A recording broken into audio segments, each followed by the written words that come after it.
Querido oyente, bienvenido a este rincón donde las historias cobran vida, donde el pasado susurra secretos al presente y donde el corazón humano revela sus más profundas verdades. Hoy te traigo una historia que habla de algo que todos conocemos, el peso de los rencores heredados, las heridas que no sangramos nosotros pero que nos marcan igual, y ese amor imposible que florece precisamente donde nadie esperaba que creciera nada. ¿Alguna vez has sentido que cargabas con odios que no te pertenecían, que juzgabas a alguien sin conocerlo, solo porque así te enseñaron? Esta es la historia de dos almas obligadas a unirse por un testamento, dos enemigos que descubrirán que el verdadero enemigo siempre estuvo en las sombras, manipulando sus destinos. Es una historia de dignidad silenciosa, de miradas que dicen más que 1000 palabras, de manos que trabajan juntas la tierra hasta que el corazón se rinde ante lo inevitable. ¿Y tú, que me escuchas ahora, desde dónde me acompañas? Me encantaría saber de qué rincón del mundo eres. Cuéntamelo en los comentarios, porque esta comunidad se construye con cada uno de ustedes. Si esta historia toca tu corazón, no olvides suscribirte al canal y dejar tu like. Ese pequeño gesto me ayuda a seguir trayéndote relatos que alimentan el alma.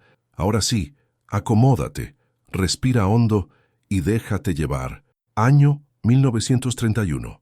Lugar: Villa de San Sebastián de las Sierras, interior de Minas Gerais, Brasil, región cafetalera. En tiempos donde el café era oro negro y las familias se medían por sus tierras, dos apellidos enemigos estaban a punto de sellar un pacto que cambiaría todo. Febrero de 1931. La lluvia caía sobre Villa de San Sebastián de las Sierras, con esa persistencia que solo conocen las tierras altas de Minas Gerais. Una lluvia que no era tormenta ni llovizna, sino algo intermedio, como el llanto contenido de quien ya no tiene fuerzas para sollozar, pero tampoco puede detenerse.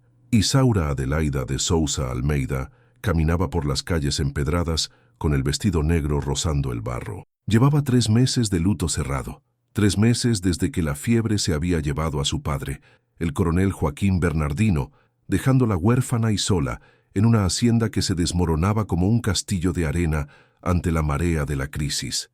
Tenía 20 años, pero sus ojos cargaban siglos, ojos del color de la miel oscura, heredados de su madre Benedita, que había muerto al darle la vida. Ojos que habían aprendido a no llorar en público, a mantener la frente alta cuando las malas lenguas murmuraban, a sonreír con los labios sellados como quien guarda un secreto que duele demasiado para pronunciar. El cartorio olía a papel viejo y a tinta seca, a decisiones tomadas por hombres muertos que seguían gobernando desde sus tumbas. El escribano Antenor Braganza la esperaba detrás de un escritorio que parecía haber sobrevivido al imperio, con sus cajones repletos de destinos sellados con lacre y promesas rotas. «Señorita Sousa Almeida», dijo, y su voz tenía ese tono que Isaura había aprendido a temer, el tono de las malas noticias envueltas en formalidades. Hay una cláusula en el testamento de su señor padre que no pudo ser revelada hasta hoy. Isaura no respondió. Había aprendido que el silencio era su mejor armadura, que las palabras podían ser usadas en su contra, que cada gesto era juzgado por una sociedad que esperaba verla caer. El doctor Floriano Gómez Pereira estaba sentado en la esquina del despacho, con su traje de lino impecable, y esa sonrisa que nunca llegaba a sus ojos. Era el abogado de ambas familias desde hacía décadas, el hombre que conocía todos los secretos de aquellas tierras, el que había redactado contratos, mediado disputas y, según decían, amasado una fortuna considerable siendo el puente entre rivales. La cláusula es simple aunque extraordinaria, continuó el escribano desenrollando un pergamino amarillento. Para mantener la hacienda Aurora del Sur y evitar que las tierras sean subastadas por las deudas de la crisis del café, usted debe desposar a Teodoro Augusto Montenegro, hijo del también fallecido coronel Otavio Augusto Montenegro. El nombre cayó sobre la habitación como una piedra en un estanque quieto. Montenegro, la familia enemiga, los rivales de 18 años. Los que, según le había enseñado su padre, eran ladrones de ganado, falsificadores de escrituras, mentirosos de la peor calaña. Isaura sintió que el aire se espesaba en sus pulmones. Sus manos, pequeñas y curtidas por el trabajo que una señorita de su clase no debería conocer, se cerraron sobre la tela de su falda. ¿Y si me niego?, preguntó, y su voz no tembló. El doctor Floriano se inclinó hacia adelante, como un ave de carroña que huele la debilidad. Si se niega, señorita, el Banco de Crédito Real de Minas ejecutará las deudas, la hacienda será subastada, los colonos que han trabajado su tierra por generaciones serán dispersados, y usted hizo una pausa calculada. Usted quedará sin nada, ni tierra, ni nombre, ni futuro.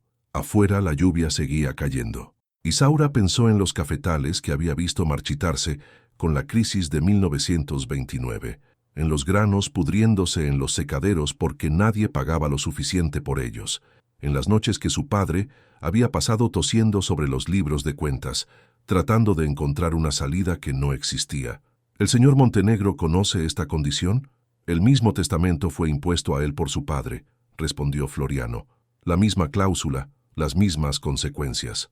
Los coroneles, en su sabiduría final, decidieron que la única salvación de ambas familias era su unión. Isaura casi rió, casi, porque la ironía era tan amarga que tenía sabor a hiel.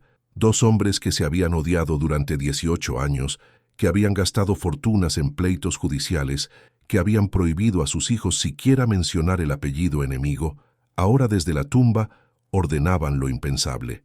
«Me niego», dijo, poniéndose de pie, y salió del cartorio sin mirar atrás, con la lluvia mojando su vestido negro y su orgullo intacto como una llama que se niega a apagarse.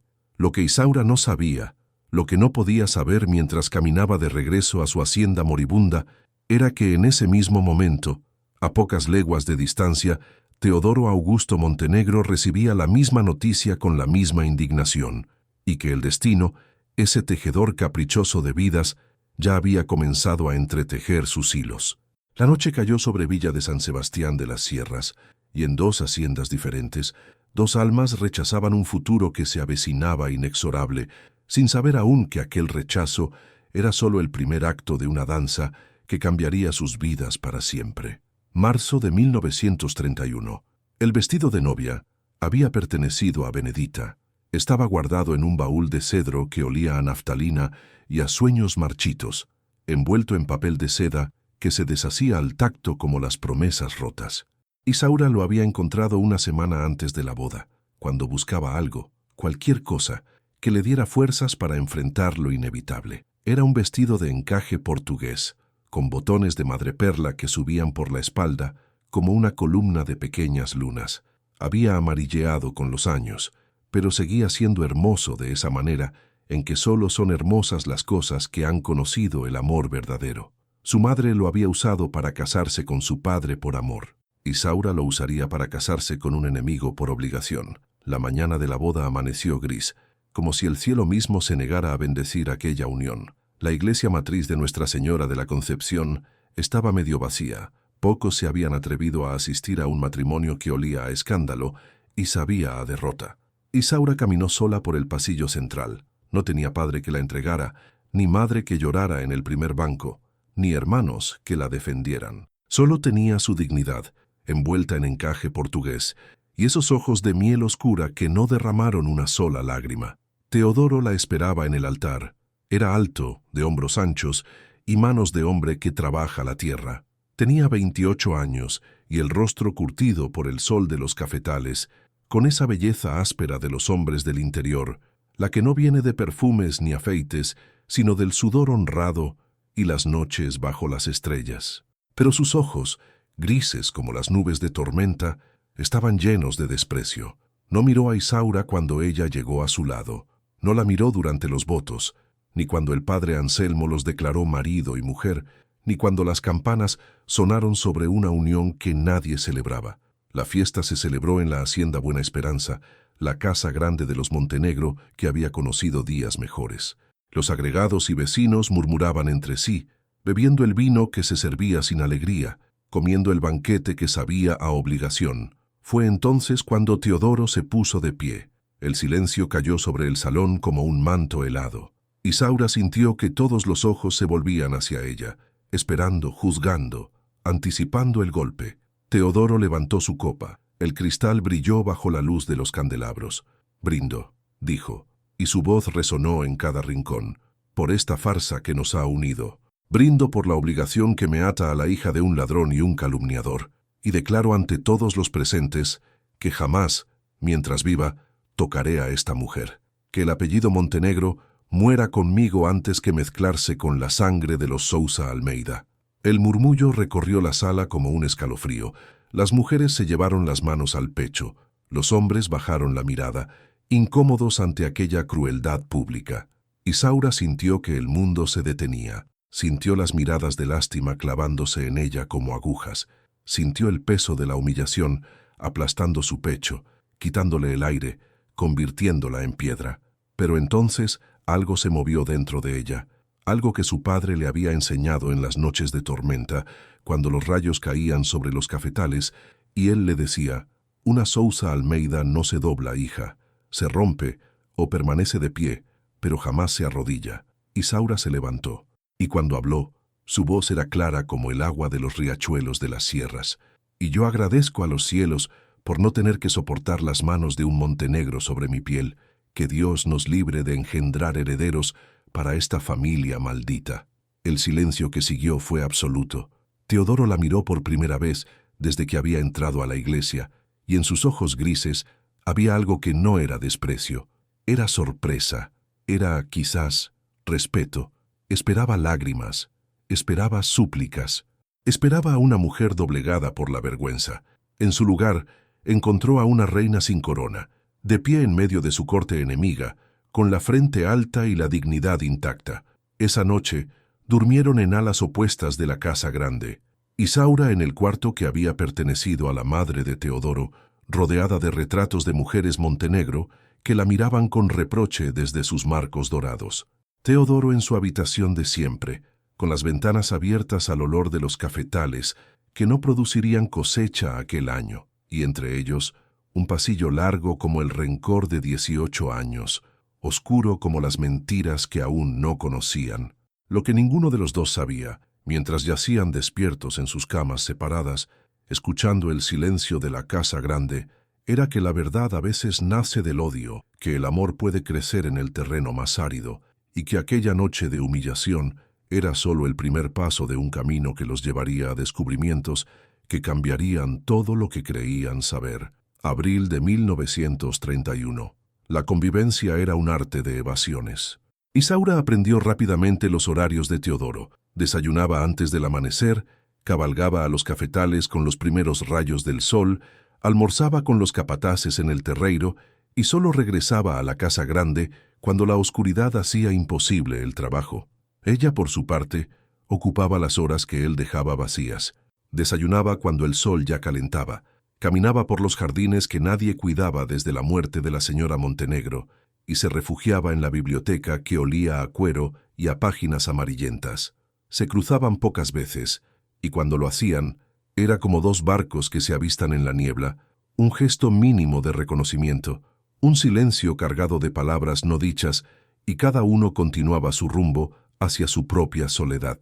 Pero la hacienda, esa criatura viva de tierra y sudor y tradiciones, necesitaba más que dos personas que se ignoraban. Necesitaba manos que trabajaran juntas.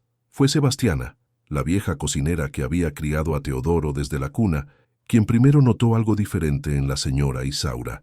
La observaba desde la ventana de la cocina, con sus ojos de mujer que ha visto demasiado y entiende más de lo que dice.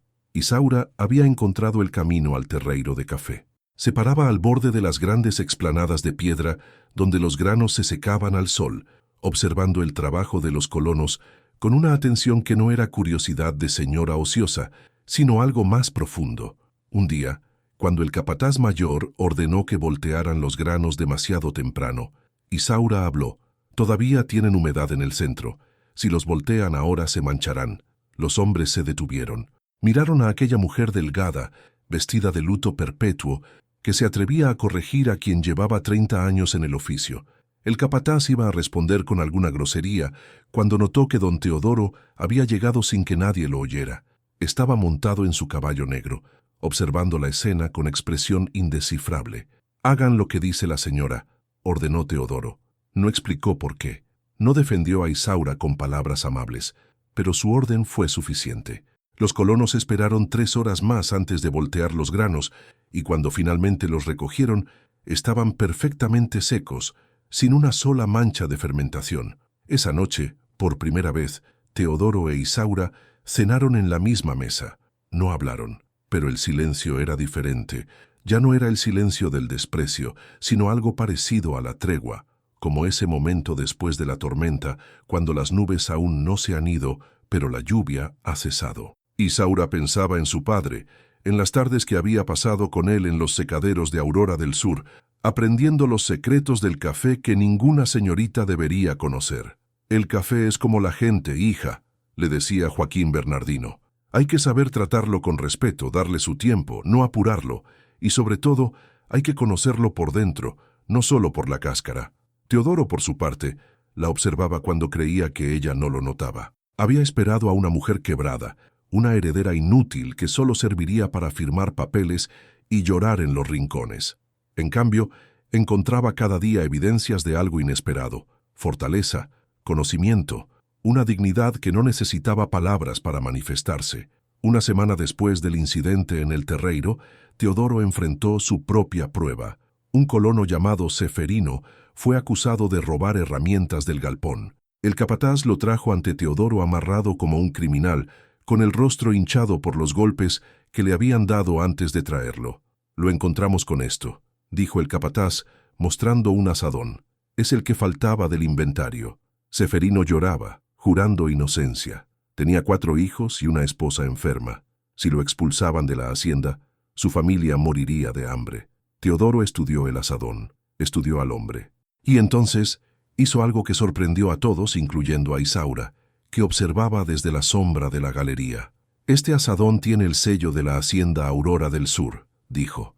«No es nuestro. Ceferino lo habrá encontrado en el límite de las tierras, donde los colonos de ambas haciendas comparten el camino». El capataz palideció. «Pero, señor, suéltenlo, y la próxima vez que acusen a un hombre sin pruebas, el castigado serán ustedes». Ceferino cayó de rodillas, besando las manos de Teodoro, prometiendo lealtad eterna. Pero Teodoro ya se alejaba, incómodo con la gratitud, como si la justicia fuera algo que le costara admitir. Esa noche, cuando se cruzaron en el pasillo oscuro, Isaura habló por primera vez en semanas. «Ese azadón era de Montenegro. Reconocí la marca. La de Aurora del Sur tiene 3 líneas, no 2. Teodoro se detuvo. En la penumbra, sus ojos grises brillaban como piedras de río. «Lo sé», respondió, «pero un hombre inocente no merece pagar por herramientas». Y siguió su camino dejando a Isaura con una pregunta que no se atrevía a formular. ¿Quién era realmente Teodoro Montenegro, más allá del hombre que la había humillado en su propia boda? La respuesta llegaría pronto, en una noche de fuego y humo, cuando el destino decidió que ya era hora de que aquellos 2 corazones dejaran de evitarse. Junio de 1931, víspera de San Juan. Las hogueras de San Juan ardían en toda la villa. Era la noche en que el cielo se teñía de naranja, en que los niños saltaban sobre las brasas pidiendo deseos, en que los enamorados intercambiaban promesas bajo el estruendo de los fuegos artificiales. Pero en la hacienda Buena Esperanza, la celebración se convirtió en pesadilla. Nadie supo después cómo empezó. Quizás una chispa errante de los cohetes, quizás el viento caprichoso que cambió de dirección en el momento preciso. Lo cierto es que pasada la medianoche, el grito de alarma despertó a toda la hacienda. «¡Fuego en el payol! ¡Se queman los granos!». Teodoro salió corriendo de la casa grande, todavía abotonándose la camisa. El payol, el enorme galpón donde se almacenaban los sacos de café de la última cosecha, era todo lo que quedaba de valor en aquella hacienda endeudada. Si se perdía, si el fuego consumía aquellos granos que esperaban un precio justo para salvar las tierras, todo habría terminado. Los colonos formaban cadenas humanas desde el pozo, pasándose baldes de agua que parecían lágrimas contra un gigante de llamas. El humo negro subía hacia las estrellas, oscureciendo la luna de San Juan, convirtiendo la noche festiva en infierno. Y entonces Teodoro la vio. Isaura estaba en medio del caos, con el vestido negro manchado de hollín, gritando órdenes a los colonos con una autoridad que nadie le había concedido, pero que todos obedecían. Había organizado una segunda cadena que mojaba las paredes del galpón vecino, evitando que el fuego se propagara. Había sacado a los animales del corral cercano. Había enviado a los niños a un lugar seguro, mientras los adultos luchaban contra las llamas. «El viento cambias», gritó ella. «Mojen el techo del lado norte». Teodoro no discutió. No había tiempo para orgullo ni para rencores. Tomó su lugar en la cadena, sus manos junto a las de ella recibiendo y pasando baldes, sus cuerpos rozándose en la urgencia de la batalla, sus ojos encontrándose a través del humo con algo que no era odio. Lucharon durante horas. El amanecer los encontró cubiertos de ceniza, agotados hasta los huesos pero victoriosos. El payol había perdido una sección del techo y varios sacos habían quedado dañados, pero la mayor parte de la cosecha estaba a salvo. Los colonos se dispersaron lentamente, arrastrando los pies hacia sus casas. Sebastiana apareció con café caliente, que sabía a gloria después de aquella noche, y Teodoro e Isaura se encontraron sentados juntos en la galería, demasiado exhaustos para mantener las distancias que habían cultivado durante meses.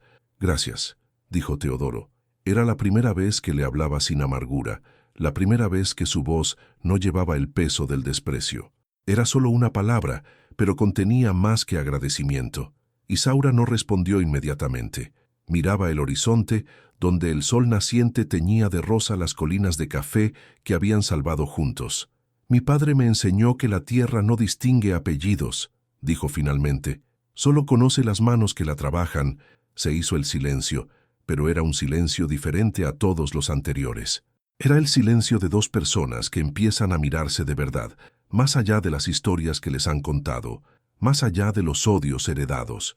«Hay un riachuelo», dijo Isaura, casi para sí misma, en el límite de las tierras, con una vieja endrino que da sombra en verano. Solía ir allí de niña cuando mi padre me traía a visitar. Se detuvo. Sus ojos se abrieron como si hubiera recordado algo imposible. Teodoro la miraba con una expresión extraña, como quien reconoce una melodía olvidada. «Tenía un columpio de cuerda», completó él, «atado a la rama más gruesa». Isaura se volvió hacia él. «¿Cómo lo sabes?» Y entonces, en el silencio del amanecer, con el olor a humo todavía en el aire y las manos manchadas de ceniza, Teodoro Montenegro habló de algo que había enterrado tan profundamente que casi había olvidado que existía. «Yo construí ese columpio. Para una niña pequeña que lloraba cada vez que tenía que irse. Una niña de ojos color miel que me llamaba Teo y que me hacía prometer que guardaría su secreto, que le gustaban más los cafetales que las muñecas». Isaura lo miró, y por primera vez desde aquella boda amarga, sintió que algo se quebraba dentro de ella.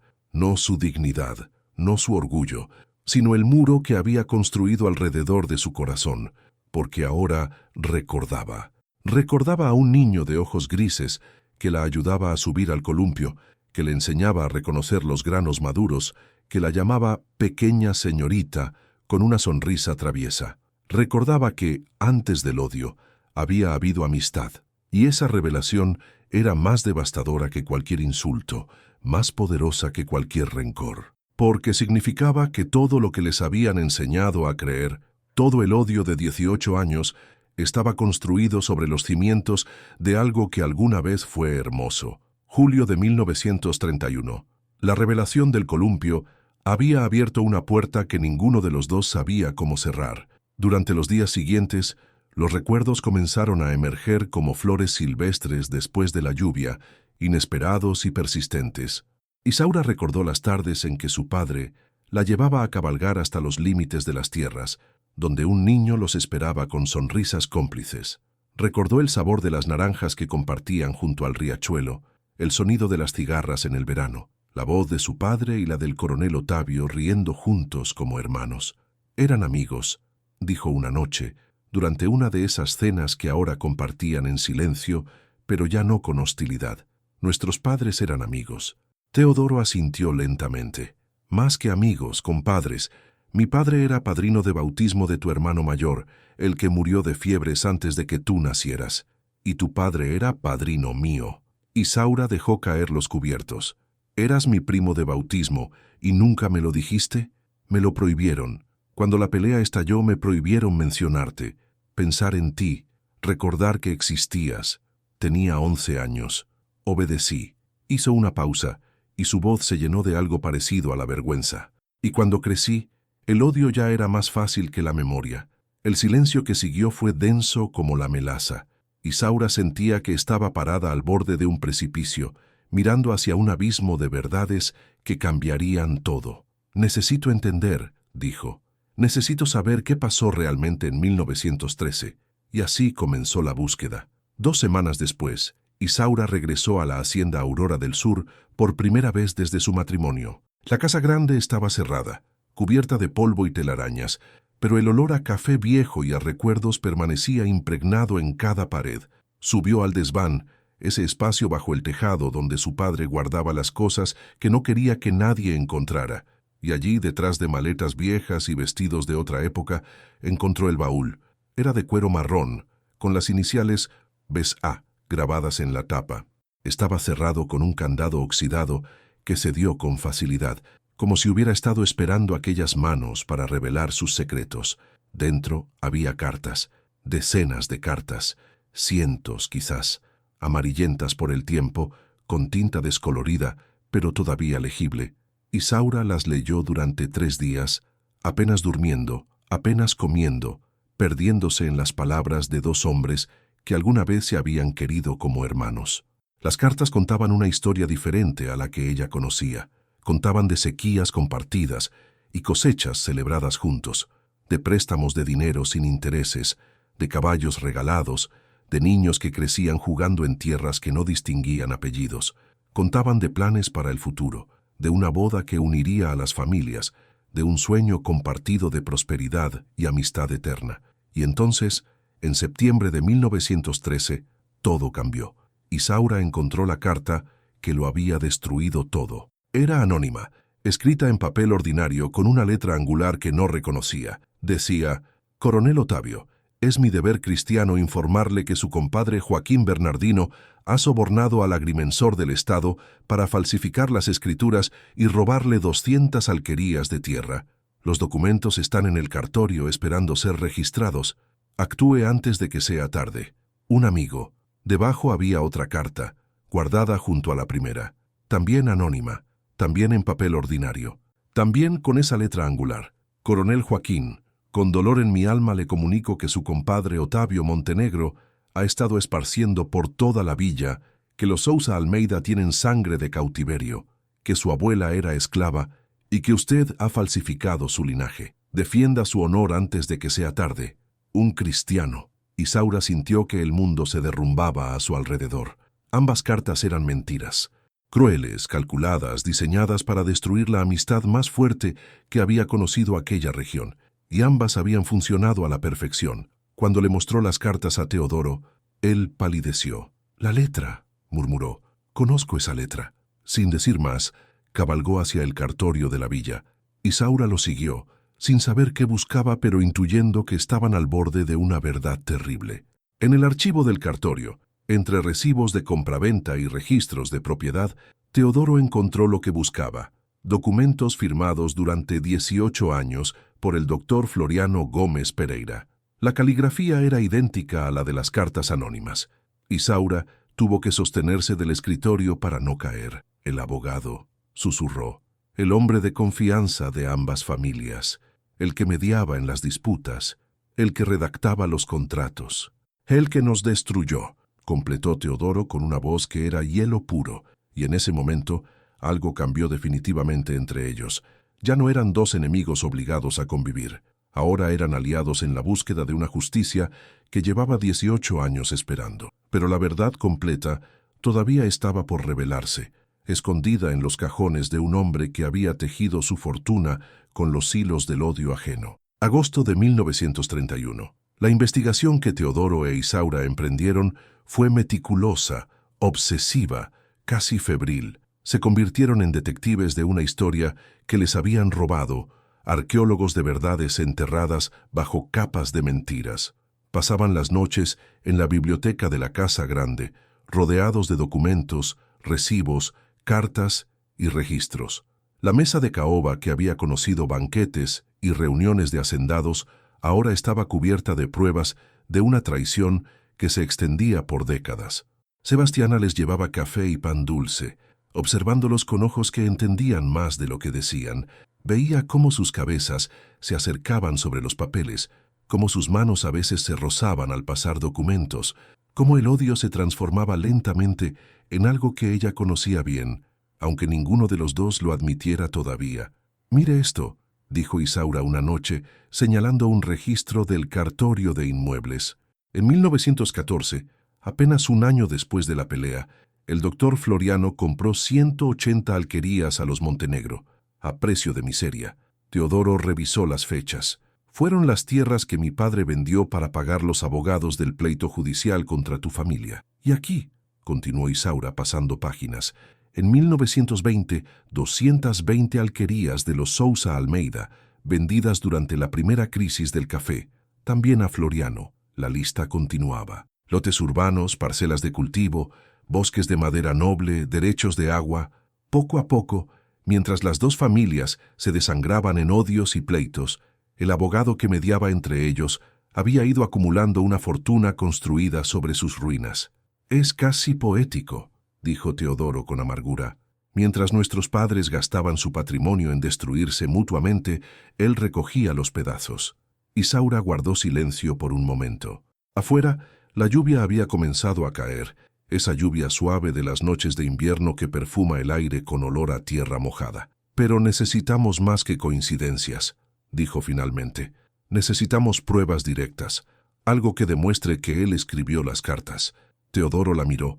En la luz tenue de las velas, sus ojos grises tenían un brillo que Isaura no había visto antes. «Conozco a alguien que puede ayudarnos».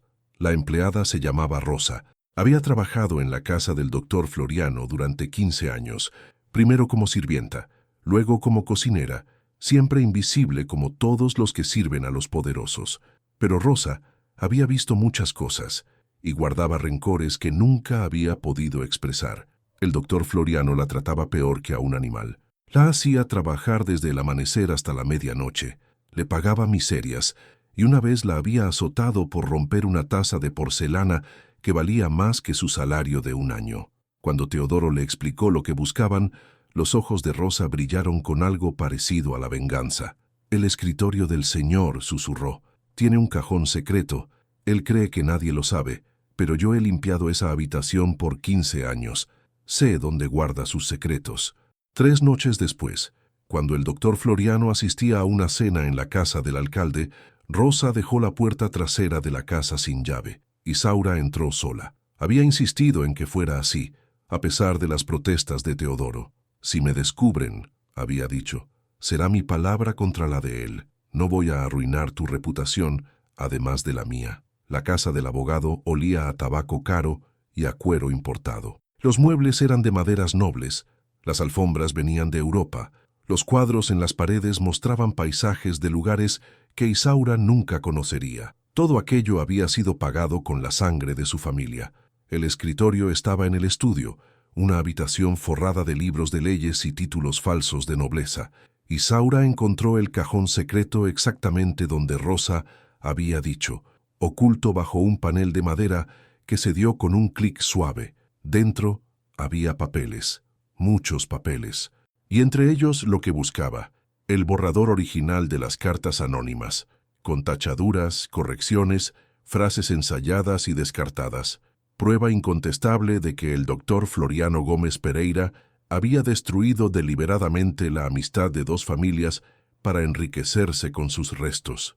Isaura salió de la casa con el corazón latiendo tan fuerte que temía despertar a toda la villa. Teodoro la esperaba en las sombras, sosteniendo las riendas de 2 caballos.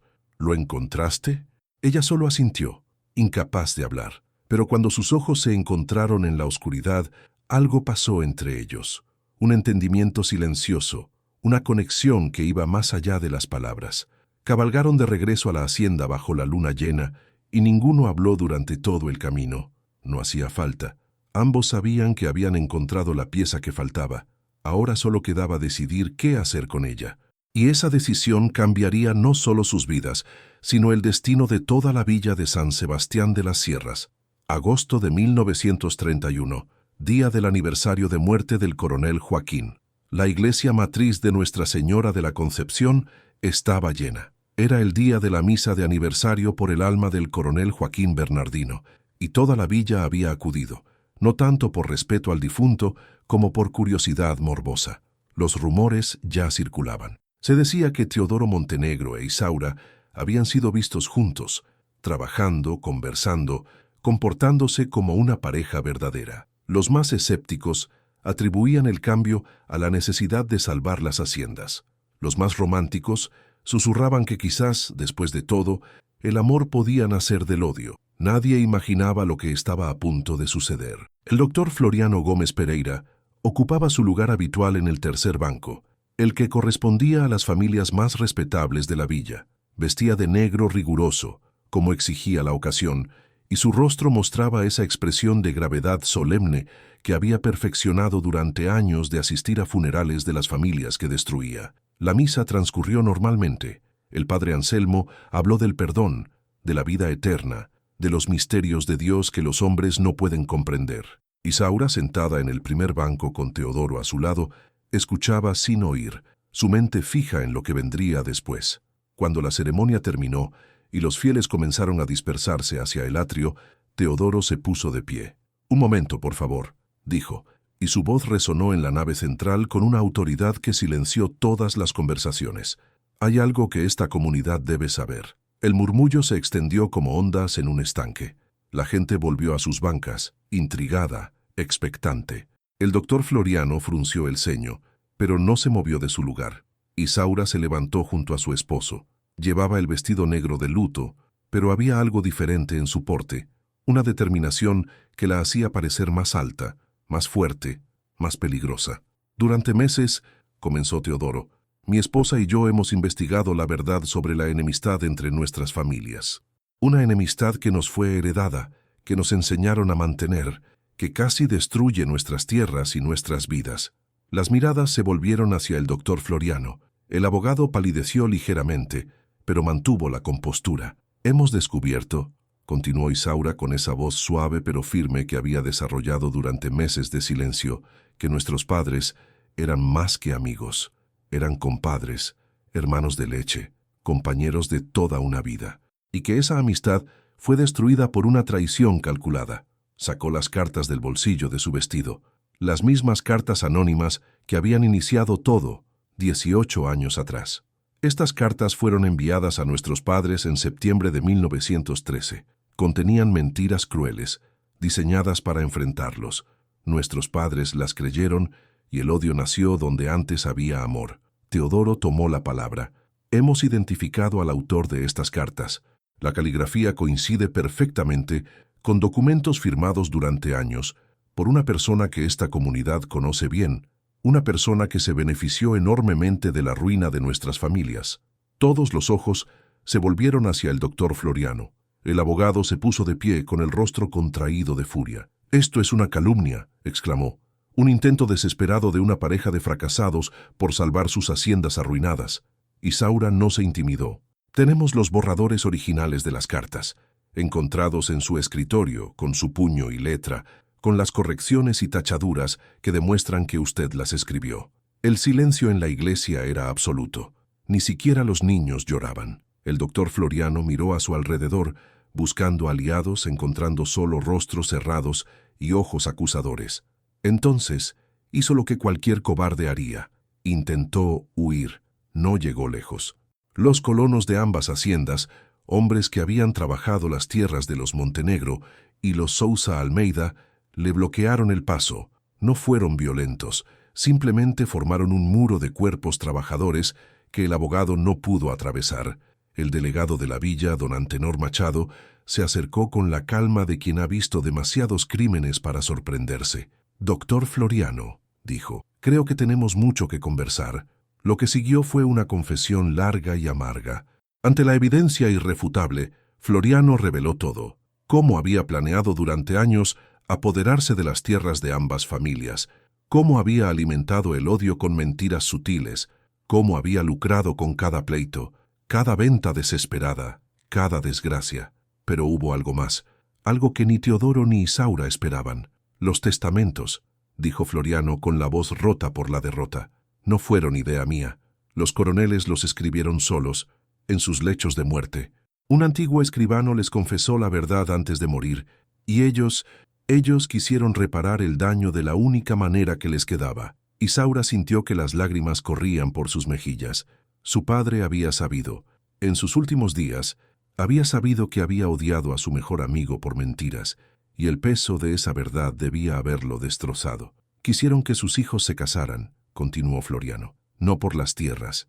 Por la esperanza de que pudieran amarse como ellos, nunca pudieron reconciliarse. Esa noche, mientras el doctor Floriano era llevado a prisión y toda la villa zumbaba con las noticias, Teodoro e Isaura caminaron solos por los jardines de la casa grande. No hablaron de lo que había pasado, no hablaron de justicia ni de venganza, solo caminaron juntos, bajo las estrellas, sus manos rozándose de vez en cuando como por accidente. Y en ese silencio compartido había algo nuevo, algo frágil como un brote recién nacido, la posibilidad de empezar de nuevo. Septiembre de 1931. Las tierras fueron recuperadas judicialmente. Los documentos de venta fraudulentos fueron anulados. Las escrituras volvieron a sus legítimos dueños, y el doctor Floriano fue enviado a Ouro Preto para enfrentar un juicio que duraría años, pero que ya estaba sentenciado en las conciencias de todos. Pero la reconstrucción más importante no era la de las haciendas, era la de las almas. Teodoro cargaba un peso que lo acompañaba desde la noche de la boda, ese peso que se sentía cada vez que miraba a Isaura y recordaba las palabras que había pronunciado delante de toda la villa. Palabras crueles, injustas, nacidas del odio heredado que ahora sabía que era mentira. Un domingo de septiembre, durante la feria semanal en la plaza de la villa, Teodoro hizo algo que sorprendió a todos. Se subió a la pequeña tarima donde usualmente se anunciaban las noticias públicas. Isaura estaba a unos metros, comprando telas en el puesto de doña Carmela, cuando vio que toda la plaza se volvía hacia su esposo. «Buenas tardes», dijo Teodoro, y su voz no tembló aunque sus manos sí. «Muchos de ustedes estuvieron en mi boda, y muchos escucharon las palabras que pronuncié aquel día». El silencio cayó sobre la plaza como un manto. Hasta los niños dejaron de jugar. «Fui cruel», continuó Teodoro. «Fui injusto. Humillé públicamente a una mujer que no merecía sino respeto. La llamé hija de ladrón cuando su padre era inocente. La desprecié cuando debía haberla protegido. Isaura sentía que el mundo se detenía. Las telas cayeron de sus manos, pero no se agachó a recogerlas. Solo miraba a aquel hombre que estaba desnudando su alma ante toda la comunidad que los había visto destruirse. «Isaura Adelaida de Sousa Almeida», dijo Teodoro pronunciando su nombre completo como si fuera una oración. «Es la mujer más digna que he conocido. Enfrentó mis insultos con una fortaleza que yo jamás habría tenido. Salvó mi hacienda del fuego con manos que yo había despreciado. Descubrió la verdad que liberó a nuestras familias del odio. Bajó de la tarima y caminó hacia ella. La plaza entera contenía la respiración. «No merezco tu perdón», dijo ya no ante la multitud sino solo ante ella, «pero te lo suplico igual, no porque lo necesite para vivir, sino porque sin él no podré jamás ser el hombre que debí ser desde el principio». Isaura lo miró. Esos ojos grises que una vez la habían herido ahora estaban llenos de una vulnerabilidad que ella nunca había visto. Era el Teo de su infancia, el niño que la empujaba en el columpio, el que guardaba sus secretos, el que había existido antes del odio. «Perdono», dijo ella, y su voz era suave pero firme como siempre, «porque yo también cargué un odio injusto, porque ambos fuimos víctimas de mentiras que no creamos, y porque…» Se detuvo. Las palabras que quería decir eran demasiado nuevas, demasiado frágiles. «Porque quiero conocer al hombre que eres realmente», completó. «No al Montenegro que odiaba, sino al Teo que recuerdo». Algo cambió en la plaza aquel día. La gente que había asistido a su boda como a un espectáculo de humillación, ahora presenciaba algo completamente diferente. 2 personas eligiendo empezar de nuevo. En las semanas que siguieron, la reconstrucción continuó. Los colonos dispersos fueron llamados de regreso. Las tierras recuperadas fueron redistribuidas con justicia. La casa grande se llenó de ruidos nuevos, martillos reparando techos, risas en la cocina, el aroma del café tostándose en el terreiro. Y Teodoro e Isaura aprendieron a conocerse. Él descubrió que ella leía poesía a escondidas, que amaba las noches de lluvia, que cuando creía que nadie la veía, Cantaba canciones de cuna que su padre le había enseñado. Ella descubrió que él tallaba pequeñas figuras de madera en las noches de insomnio, que trataba a los animales con una ternura que nunca mostraba a los humanos, que guardaba bajo su almohada una foto descolorida de cuando era niño junto a su madre. Eran pequeños descubrimientos, fragmentos de verdad que iban formando un mosaico, y con cada fragmento el muro entre ellos se desmoronaba un poco más. Una tarde, mientras revisaban juntos los libros de contabilidad de las haciendas, sus manos se rozaron sobre los números. Ninguno de los dos la retiró. Ese pequeño gesto, tan insignificante para cualquiera que lo hubiera visto, fue para ellos el primer paso hacia algo que ninguno se atrevía aún a nombrar. Septiembre de 1931. Los días se sucedían con una rutina nueva, diferente a la del silencio hostil de los primeros meses.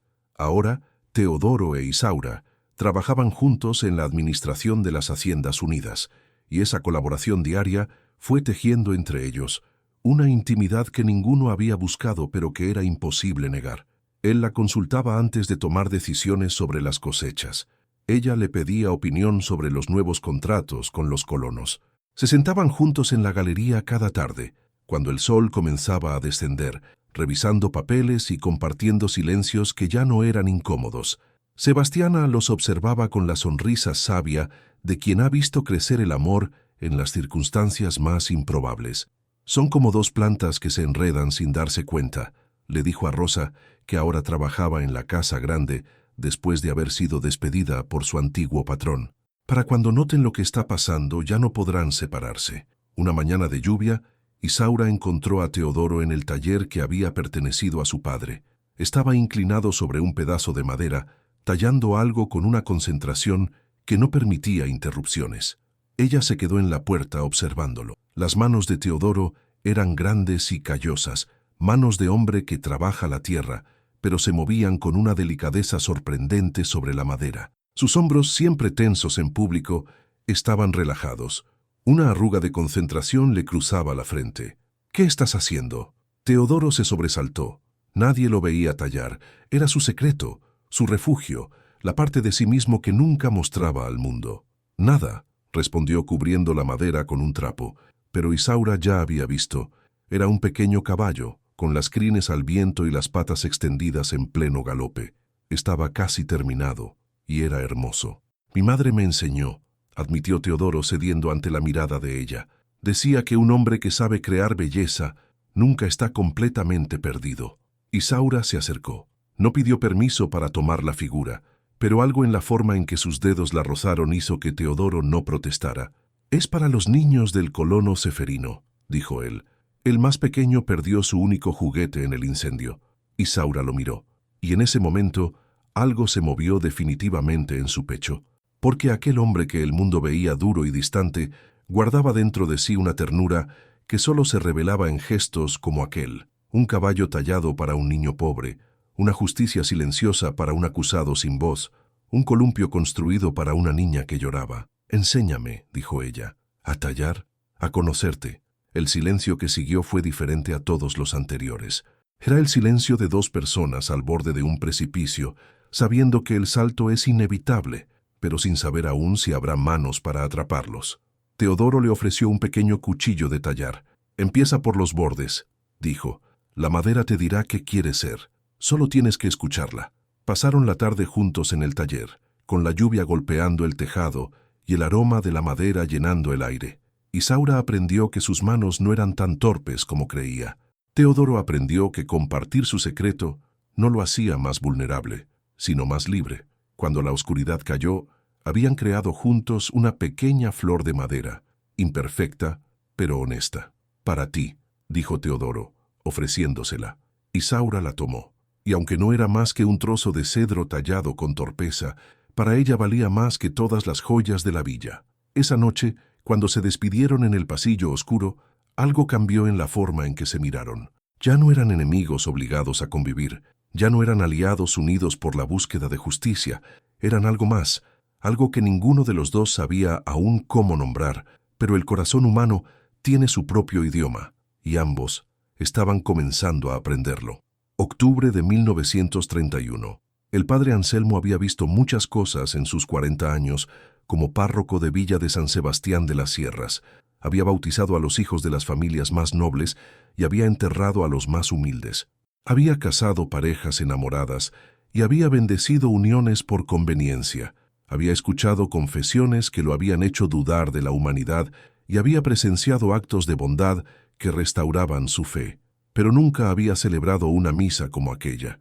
La llamaron la Misa de Reconciliación, aunque el nombre vino después, cuando la gente de la villa necesitó ponerle palabras a lo que habían presenciado.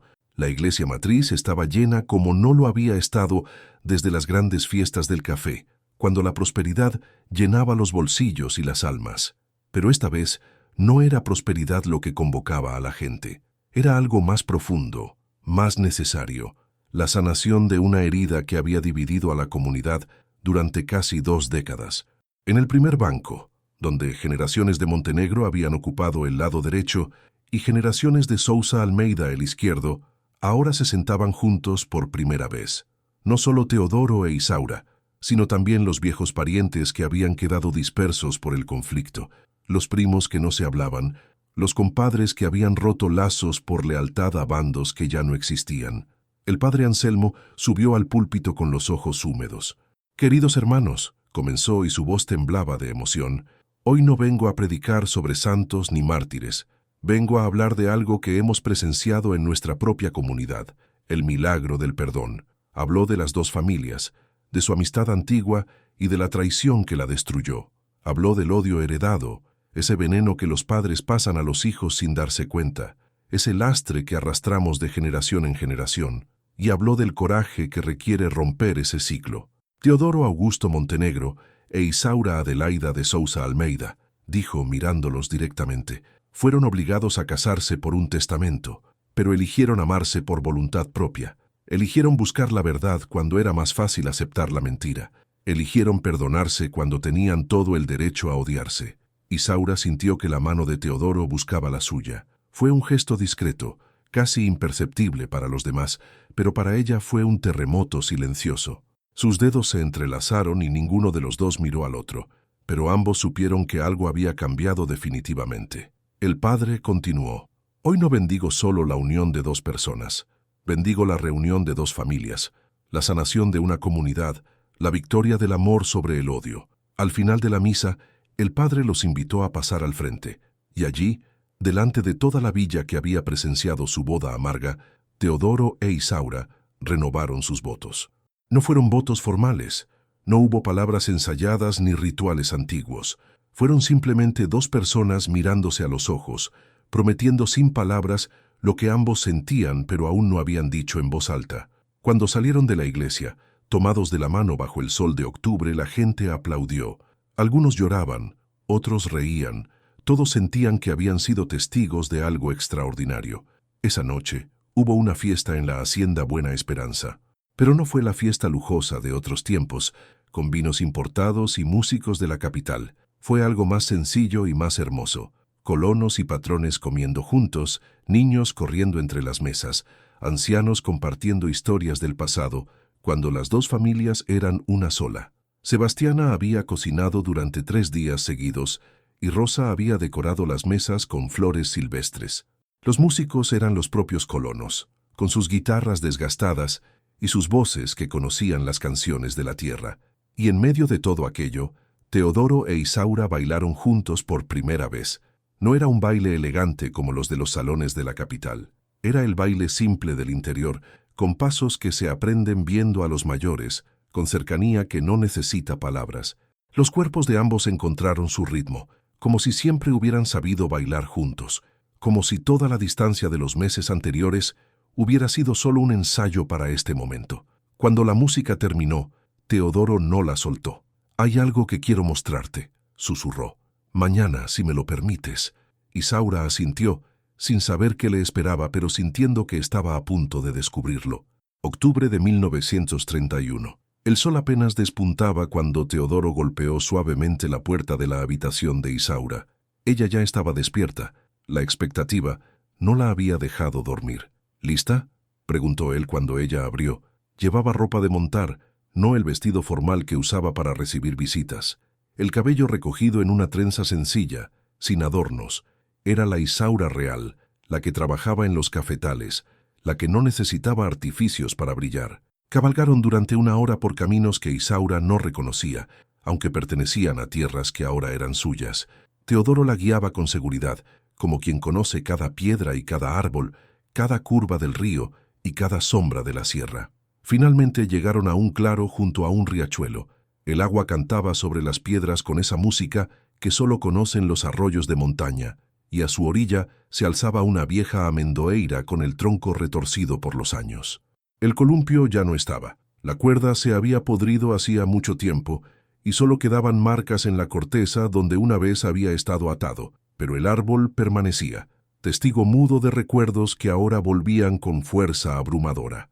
«Aquí me enseñaste a contar hasta 10», dijo Isaura desmontando de su caballo. «Tenías paciencia infinita. Yo siempre me saltaba el 7». Teodoro sonrió. Era una sonrisa diferente a las que ella conocía. No era la mueca amarga del hombre que la había humillado en la boda, ni la sonrisa cortés del que había aprendido a convivir con ella. Era la sonrisa del niño que había sido, emergiendo a través de las capas de años y dolor. «Y aquí me prometiste que cuando crecieras, te casarías conmigo». Isaura rió, una risa suave que sonaba como el agua del riachuelo. «Tenía 5 años, no sabía lo que prometía. Yo tenía 8, y decidí que esperaría». El silencio que siguió fue cargado de todo lo que habían vivido, los años de odio heredado, la boda amarga, los meses de convivencia fría, la búsqueda de la verdad, la lenta caída de los muros entre ellos. Teodoro se acercó a ella. No la tocó, pero su cercanía era como un abrazo que aún no se atrevía a completar. «No soy el hombre que querías», dijo.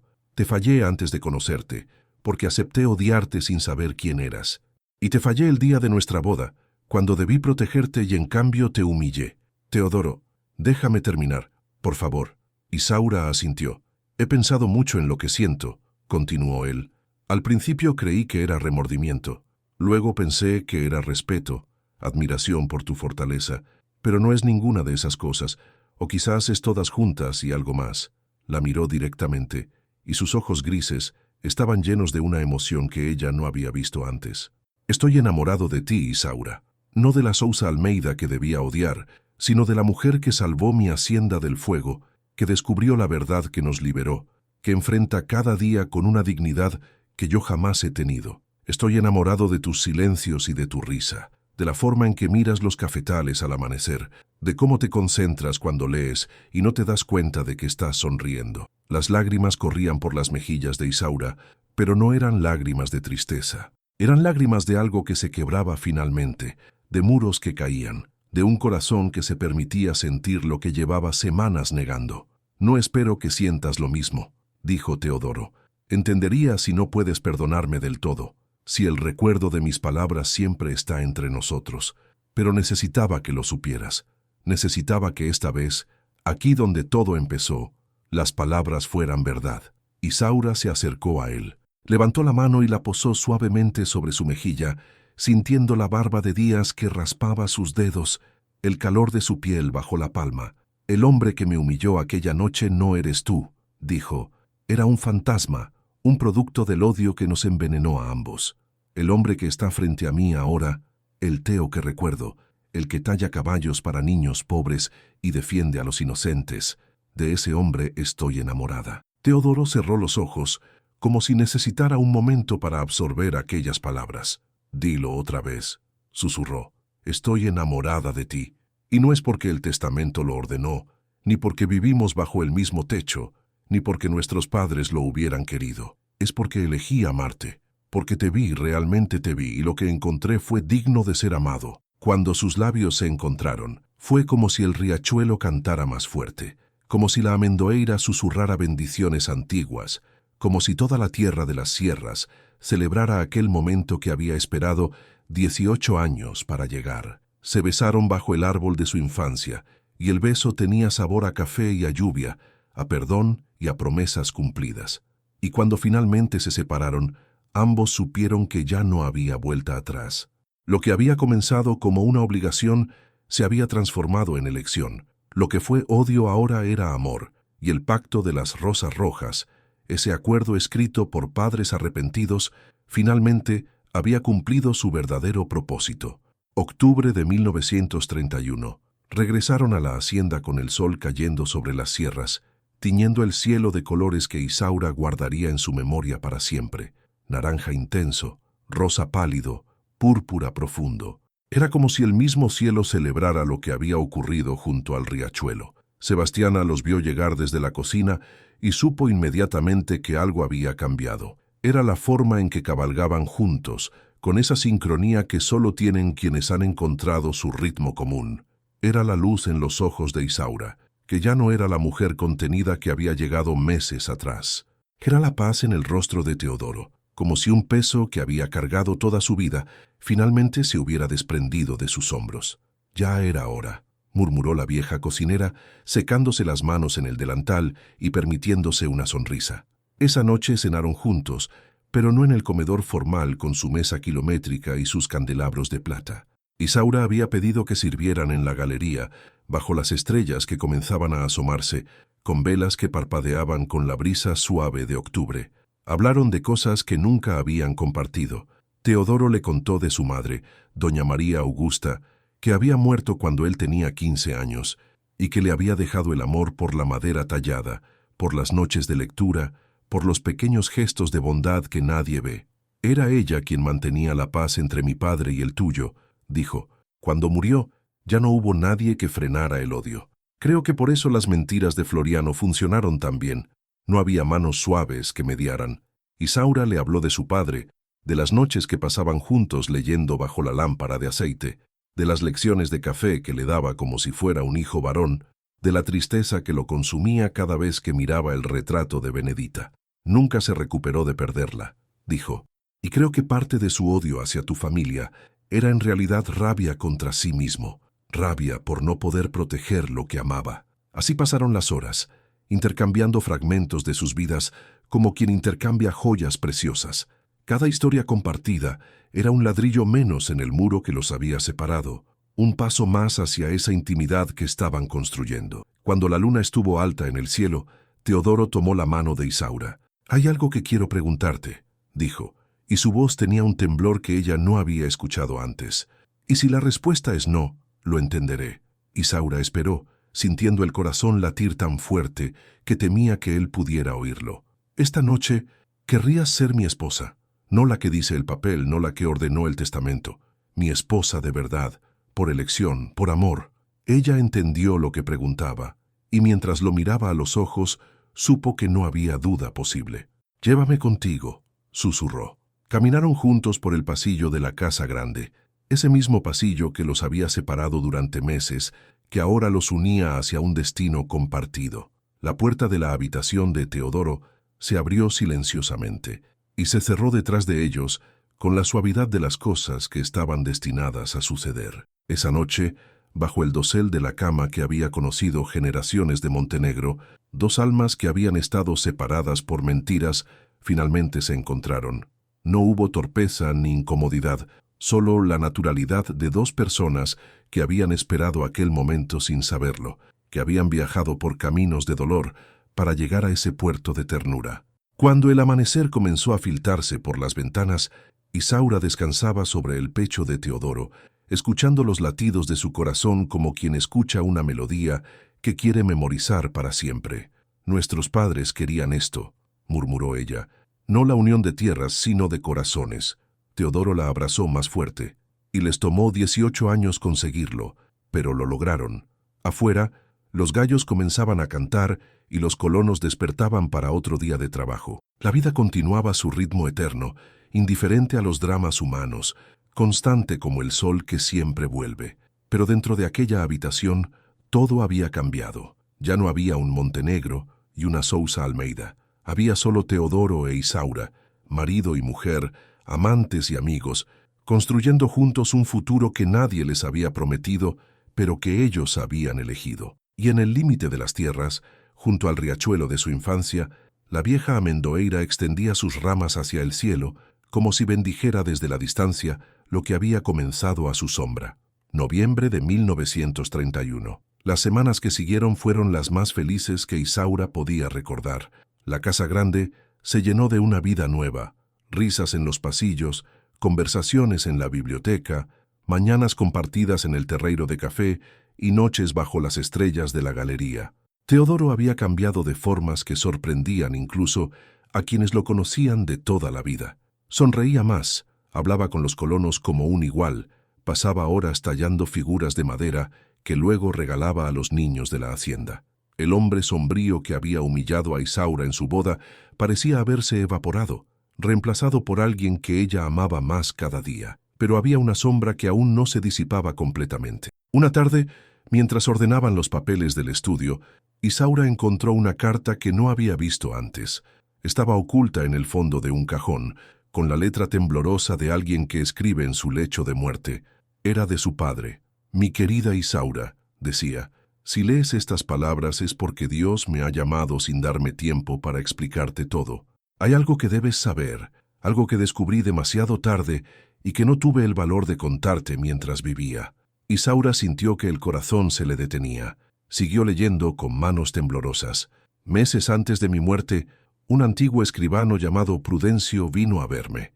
Estaba moribundo y quería limpiar su conciencia. Me confesó que había sido testigo de cómo Floriano Gómez Pereira escribió las cartas que destruyeron mi amistad con Otavio. Me mostró pruebas. Me contó todo». Las lágrimas comenzaron a correr por las mejillas de Isaura. «No te imaginas el dolor que sentí, hija. 18 años odiando a mi mejor amigo, a mi compadre por mentiras. 18 años perdidos, 18 años de amargura inútil.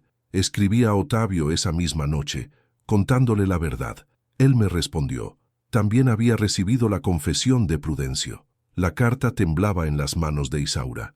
«Quisimos encontrarnos, reconciliarnos en persona, pero Dios tenía otros planes.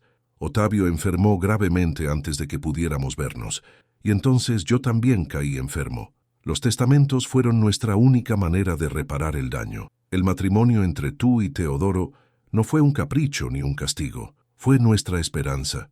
Esperanza de que ustedes pudieran vivir el amor que nosotros destruimos por creer en mentiras. Esperanza de que la próxima generación sea más sabia que la nuestra».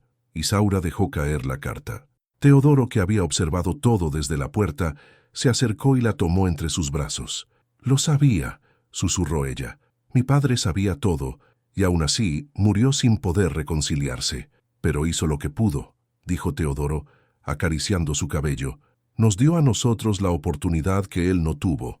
Isaura lloró durante un largo rato, pero no eran lágrimas de tristeza solamente, eran lágrimas de catarsis, de liberación, de comprensión final. Su padre no la había condenado a un matrimonio sin amor, la había dirigido hacia el único lugar donde podía encontrarlo. «Hay algo más», dijo Teodoro cuando ella se calmó. «Encontré una carta similar entre los papeles de mi padre.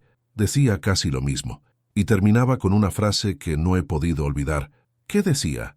Hijo mío, si alguna vez llegas a amar a Isaura como yo amé a su padre, habrás comprendido lo que yo tardé una vida en aprender, que el orgullo es el más caro de los lujos y que el amor verdadero solo florece donde hay humildad para aceptar que estuvimos equivocados».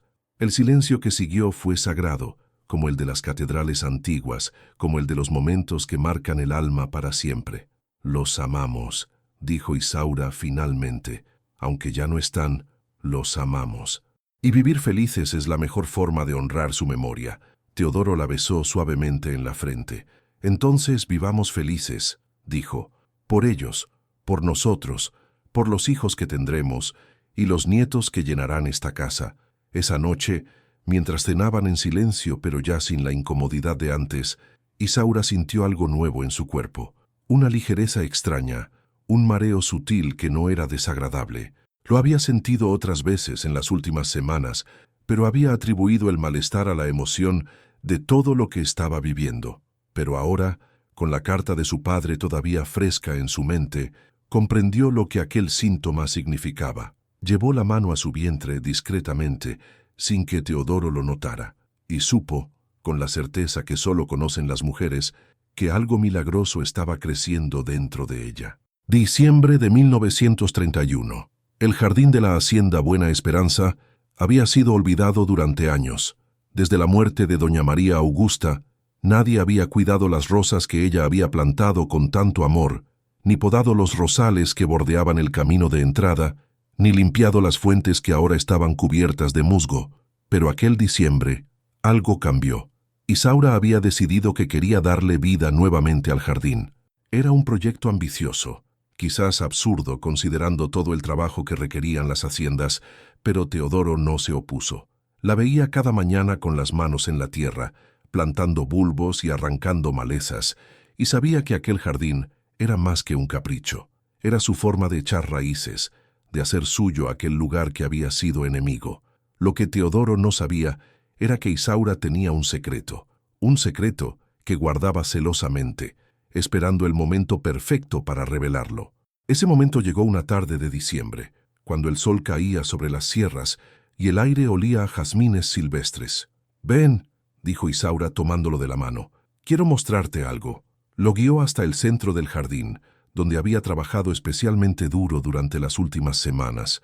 Allí, en un círculo perfecto, crecían rosales de un rojo intenso, ese rojo sangre que solo tienen las rosas más antiguas, las que vienen de semillas heredadas de generación en generación. «Las encontré en el sótano de Aurora del Sur», explicó.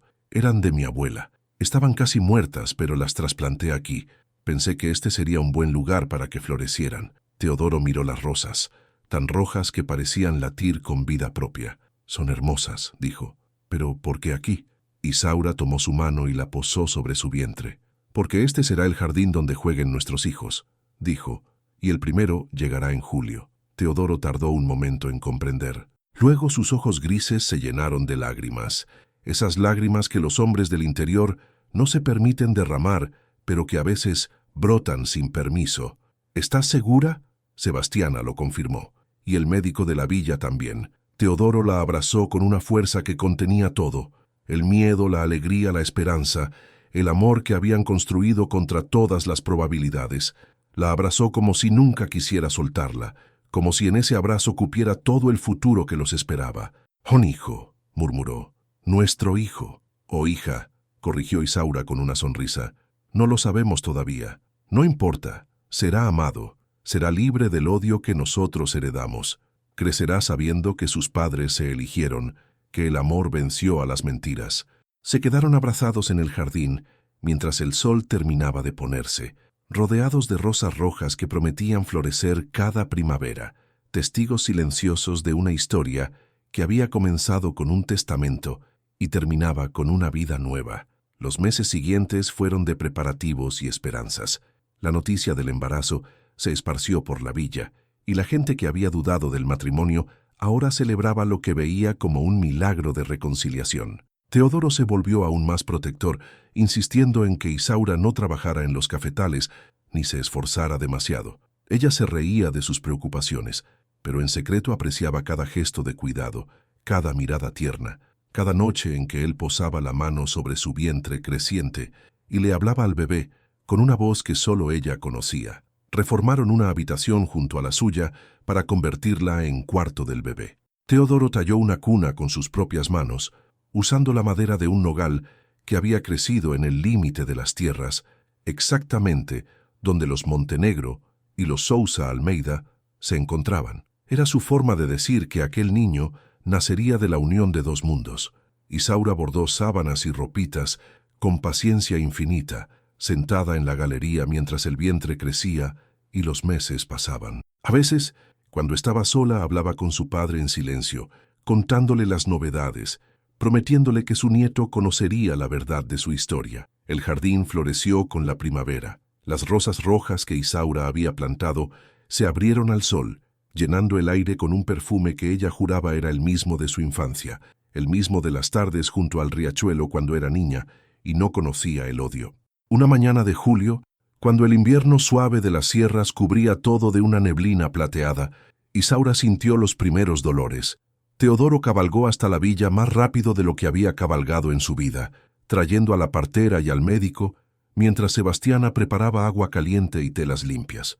Las horas pasaron lentas como el melado, llenas de gritos contenidos y oraciones murmuradas.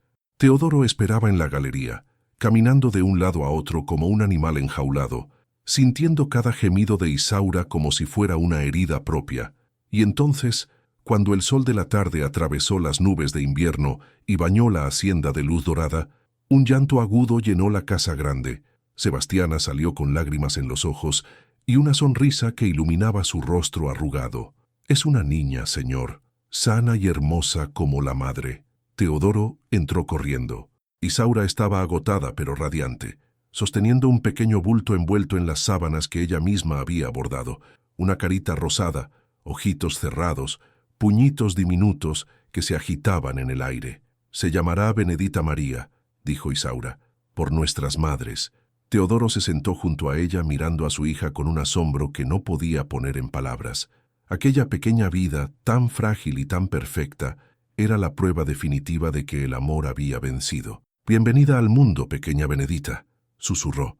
«Tu abuelo Joaquín y tu abuelo Otavio te miran desde el cielo. Fueron enemigos por mentiras, pero hoy están juntos, celebrando que tú existes. Tú eres la prueba de que estaban equivocados, de que el amor es más fuerte que el odio, de que siempre hay esperanza». Isaura lo miró con ojos llenos de lágrimas de felicidad. «Lo logramos», dijo. «Contra todo pronóstico, lo logramos». Y afuera, en el jardín que ella había revivido, las rosas rojas florecían bajo el sol de julio, perfumando el aire con la promesa de las generaciones que vendrían. Meses después, cuando la pequeña Benedita ya reconocía las voces de sus padres y sonreía ante las caras que le hacía Sebastiana, Teodoro e Isaura mandaron colocar un nuevo letrero en la entrada de las Tierras Unidas. Decía con letras grandes y claras: «Hacienda Buena Esperanza y Aurora Familia Montenegro y Souza Almeida, unidos por el amor, liberados del odio, 1931. Abajo, más pequeño, una frase que resumía todo: «Donde hubo rencor, hoy florecen rosas». Y cada vez que Isaura pasaba bajo aquel letrero, sosteniendo a su hija contra el pecho, sentía que su padre y su suegro los observaban desde algún lugar más allá del tiempo. Los imaginaba reconciliados finalmente, sonriendo ante el milagro que habían sembrado con sus testamentos de esperanza. El pacto de las rosas rojas había cumplido su propósito. No había unido solo tierras, ni solo apellidos. Había unido corazones. Y en esa unión, en ese amor nacido del perdón, latía la promesa de un futuro donde los hijos no heredarían los odios de sus padres. Porque al final, esa era la verdadera victoria. No haber vencido al enemigo, sino haber descubierto que nunca hubo enemigo alguno. Solo había habido mentiras. Y el amor, paciente y tenaz como las rosas que florecen cada primavera, había esperado 18 años para demostrar que siempre, siempre es más fuerte.